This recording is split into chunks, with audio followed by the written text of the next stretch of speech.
兄弟们，这回彻底干废了，油底壳被我给干漏了，给你们看一看。从麦迪卡湿地出来以后，我开了大概有个10几公里，然后突然出现了一个检查机油液位的提示。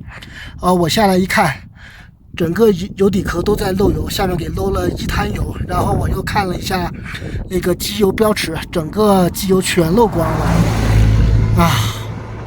现在我离拉萨还有305公里，等待拉萨 4S 店里边安排拖车把我车给拖到拉萨，然后再去看看这个油底壳下面的这个问题，估计得换油底壳了。就很奇怪，我刚才在麦迪卡湿地里边我跑那么狠，一点问题没有，但是出了麦迪卡湿地，然后从麦迪卡乡跑到这里大概20公里不到，然后就看到了那个机油液位提示，然后我一下来一看，它漏的还挺快的，也就是说它在麦迪卡湿地里面它其实是没有漏的，但就是在过了这个麦迪卡乡以后，在公路上面它突然漏的，就很奇怪。我刚才在公路上过一个桥的时候，狠狠的给蹲了一下子，我怀疑是不是在那个桥里边把油底壳给蹲漏的现在从这里到拉萨估计一般的车开得4个小时，他们那边车过来再接我过去，我估计得半夜才能到拉萨了等着吧。然而事情并没有我想象的那么简单，保险先是不愿意拖车到拉萨，只愿意拖车到那曲，在 4S 店的沟通协助下，终于愿意拖到拉萨。接着拖车公司说拖车5点半从拉萨出发，大概得凌晨左右能到我的位置，结果拖车一直到夜里7点才从拉萨出发，说凌晨2点能到。由于机油漏光了，晚上没有办法打着车取暖，晚上气温降到了4度左右，外边还刮着大风，我就披着一张薄毯子在海拔4700米的车里瑟瑟发抖，根本没有任何心思拍视频，一宿无眠。结果到了凌晨却联系不上司机了，到了第二天凌晨4点终于联系上了，拖车司机和我说路上太累了，找了个地方想眯一会儿，然后一眯就睡着了，现在还在往我这边赶，结果就是到了第二天早上6点半拖车才到。兄弟们，我等了一晚上，这个救援车终于来了，马上拖上平板就往拉萨赶。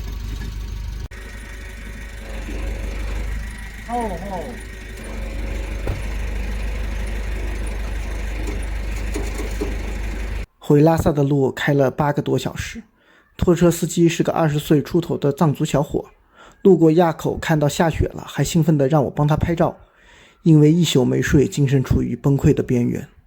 下午接近3点半，终于到了拉萨的奇瑞凯丰 4S 店。哎呀，终于到了拉萨的奇瑞凯丰了，现在把车给卸下来，马上准备上架子去检查一下。好了，我们现在准备把虎8 Pro 给举升起来，看看下面究竟是什么问题。我也想看一下这个油底壳破了的这个问题到底是因为什么造成的，因为下面我是装了一块护板了，然后现在它这个油底壳直接通过护板就给磕破了。我昨天在麦迪卡湿地里边给干得非常狠，这儿直接他妈破了，这里昨天机油就是直接从这块，大家能看到有块很大的油迹，都是从这里给漏出来的。然后后面的这个没事，这个在新疆就变成这样子了。对，把这个隔热瓦给弄。其他的这也是在新疆干的，但是怎么感觉到这上面这是油吗？因为那边飞过来的。飞过来的，这是机油。对，这是机油。这也是在新疆干的这个。现在最主要就是看一下油底壳到底是什么问题。整个的这个前悬挂下面这一块全都是油底壳给漏出来的机油，锃亮的。这块护板是我从合肥出发的时候新换的护板，现在已经被干成这个样子了，到处都是伤痕。我们现在先把这块护板拆掉，看看里边究竟是什么情况。哇塞，这护板一下来散了一地的东西啊！各种石头什么的。这儿，我怀疑啊，是不是这块石头？我怀疑是不是这块石头卡到了里边，然后对一蹲，然后就上去了。对，它有可能就是我们特别不知道怎么说呢，给您试一下车。对，给您看一下，检查一下底盘。先看看吧，先看看它漏油是在什么地方。哎，纠结这么多干啥嘛？反正给你拖过来了，给你扔外边儿，别着急，慌啥慌不慌？是不是感觉是这个机滤呀？对啊，机滤被磕到了。这里撞坏了哦，就是那些撞坏了。不是油底壳的问题，是他妈机滤的问题。油底壳看到是没啥问题。对啊，我就讲油底壳不应该给撞坏掉，应该是机滤这里。那你把那个责任就说发给我。直接从机滤这里被那块石头给磕的。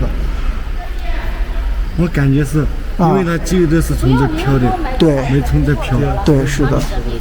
对，兄弟们，就是这块石头卡在了发动机下护板和机滤之间，把我的机滤给杠破了，让我在海拔4700米的青大高原上面没有暖气，待了一宿，冻死我了。这个是对，这内衬，这个是内衬，这不是内衬，这不是内衬吧？内衬是这个。把它分开的。啊，这是什么呀？那个是发动机，反正也是一块挡板。对，挡板这直接撕裂了这里。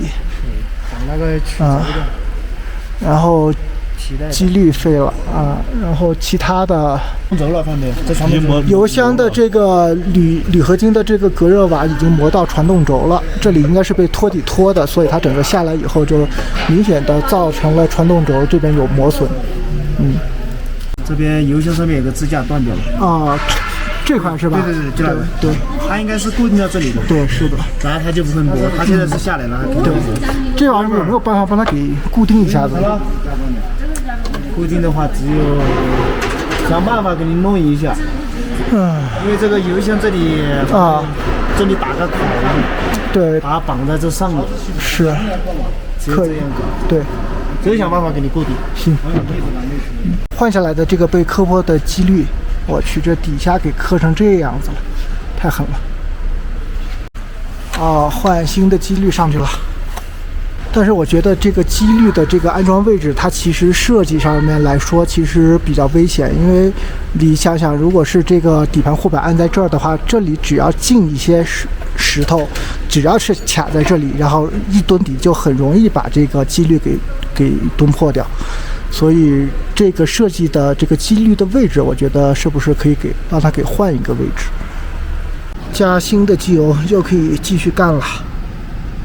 现在是更换了新的机滤和机油，现在出去试下车，但是出来还没多久，我就听到就是左前方的，就是左前轮下的那根有个咯噔咯噔的声音，就是跟我上次从西藏回来以后右前轮下面的那个声音是一样的，应该就是那根小连杆和下摆臂，它可能是有点变形了。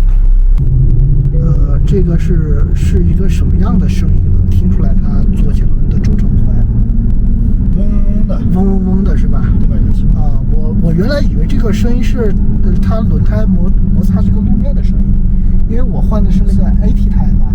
我知道那 AT 胎胎噪声会大一点。对，我一直以为是那个声音，不是的。那是左前轮的轴承坏了。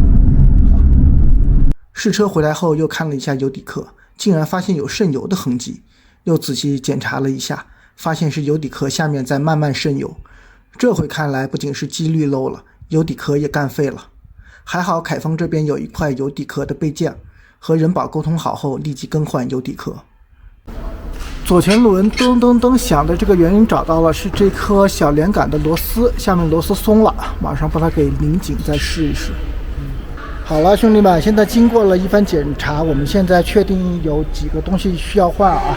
一个是这个前唇的这个下饰板这边肯定是坏了，然后呢，一个是发动机这边的一个隔板，这个隔板也是坏了，这肯定是要换的。机滤已经给换过了，然后呢，刚才就是这个左前轮下面的这个下摆臂的这个螺丝松了。把它给拧紧以后，马上还要再去试试它会不会有那个噔噔噔的声音。然后还有就是刚才师傅在试车的时候听到了一个我没有听到的一个嗡嗡嗡的声音，他讲的应该是左前轮的轴承坏了，所以呢这个轴承也要把它给换掉。然后呢就是这个排气管的中段，整个排气管的中段这块，因为这里上次在新疆那边被拖得非常狠，在穿越京津木道的时候被拖的，然后包括像这个排气管的这儿也是被拖的。它这个呢，如果是不换的话呢，特别是这块，它很可能影响排气。如果排气不畅的话呢，它的动力也会受损，所以整个排气管的中段也要把它给换掉。然后还有一个就是后面油箱的这个隔热瓦。隔热瓦这一块呢，就是已经是完全从下面给脱下来了，然后已经磨到这个传动轴了，已经是磨到传动轴的这块了。目前呢，就是这些需要做一个更换的。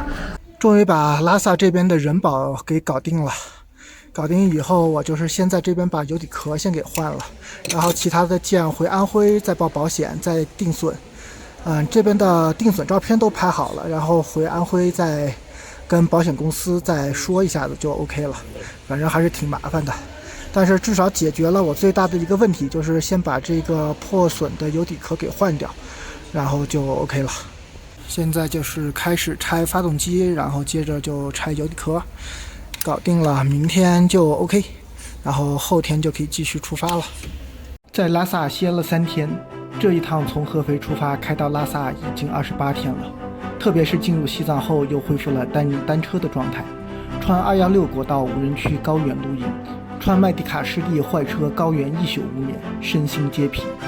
车修好后突然就不想再拍视频了，只想早点逃离西藏，结果在318上又遇到了多次大堵车，还有就是怒江72拐修路，只有晚上9点到早上6点之间才能放行。于是从拉萨出发当天就一口气开出去1000公里，在凌晨2点半过了怒江72拐封路的路段，在海拔5100的地方眯了2个多小时。第二天晚上8点到了四川雅江才歇下来睡了个好觉。第3天晚上到了成都，好好吃了顿冷锅串串才恢复过来。之后就是一路国道回到了合肥。至此，这趟新疆西藏之旅也结束了。这大概也是我经历过的最累的一趟旅程。